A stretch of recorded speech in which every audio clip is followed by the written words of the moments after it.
सभी परीक्षाएं मुझे लगता है सब में पेपर लीक ही हो जा रहा है। सरकार कहीं ना कहीं इन मामलों में विफल है।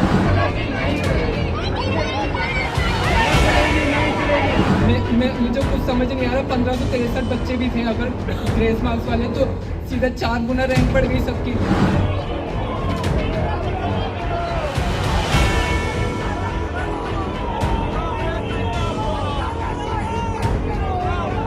नीट यूजी 2024 परीक्षा को लेकर मेडिकल फील्ड में खलबली मची हुई है। परीक्षा में धांधली को लेकर छात्र एनटीए पर तरह तरह के सवाल खड़े कर रहे हैं। 67 टॉपर्स ग्रेस मार्क, एक ही सेंटर से कई टॉपर्स होने की वजह से एनटीए शक के घेरे में खड़ा हो गया है। तो वहीं छात्र अब सड़क से लेकर सोशल मीडिया पर जमकर प्रदर्शन कर रहे हैं और अब सुप्रीम कोर्ट में एनटीए के खिलाफ कई याचिकाएं भी दायर हो चुकी है, जिसके जवाब में एनटीए अपना पक्ष भी सामने रख चुका है और अब जांच कमेटी भी बिठा दी गई है। और अब छात्र पंचायत के राष्ट्रीय अध्यक्ष शिवम पांडे ने सुप्रीम कोर्ट की निगरानी में एसआईटी गठित करके दोषियों पर कार्रवाई करने की मांग कर दी है।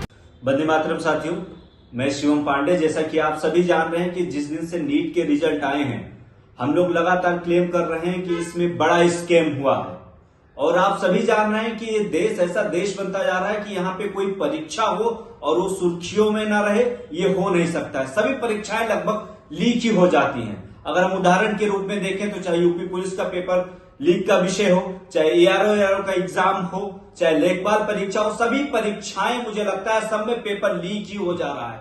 सरकार कहीं ना कहीं इन मामलों में विफल है और मैं दावे के साथ कहता हूं कि जब तक सरकार इस पे कोई सख्त कार्रवाई नहीं करेगी, युवा चुप बैठने वाले नहीं है।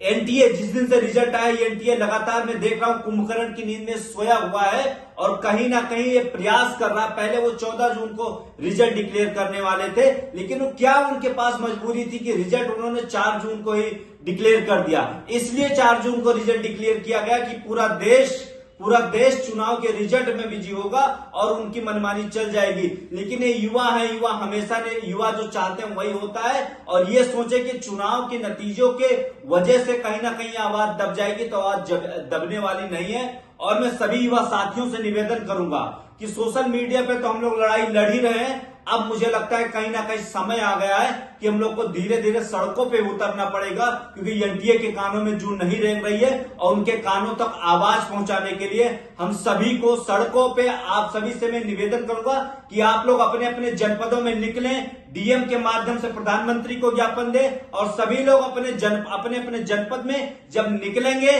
तभी सरकार तक और एनटीए के कानों तक आपकी आवाज पहुंचेगी। जब वहां तक आवाज पहुंचेगी तभी मुझे लगता है 25 लाख युवाओं के साथ न्याय होगा और हम सभी को भविष्य के डॉक्टरों के साथ खड़े रहना है। इसके लिए हमें जो भी करना पड़ेगा हम करेंगे। एक बार फिर से मैं रिक्वेस्ट कर रहा हूं कि आप सभी लोग अब अपने अपने जनपदों में डीएम एसडीएम के माध्यम से, प्रोटेस्ट के माध्यम से अपनी आवाज को एनटीए तक जरूर पहुंचाएं। और हमारी एनटीए से यही रिक्वेस्ट है कि इसके लिए एक एसआईटी सुप्रीम कोर्ट के गाइडेंस में गठित की जाए, क्योंकि हम लोगों को एनटीए के अधिकारियों पे भरोसा नहीं है, क्योंकि ये एनटीए के अधिकारियों की वजह से 67 बच्चे 720 में से 720 नंबर लेकर आ रहे हैं और एक एग्जाम हॉल सेंटर में बैठने वाले, क्योंकि 5000 लगभग एग्जाम सेंटर बनाए गए थे, एक कमरे में बैठ के 7-7 बच्चे टॉप कर रहे हैं, तो कहीं ना कहीं एनटीए पे प्रश्न खड़ा होता है। तो हमारी मांग है कि सुप्रीम कोर्ट की निगरानी में एक एसआईटी की टीम गठित की जाए और जो भी इसमें दोषी हो उन पर सख्त से सख्त कार्रवाई की जाए।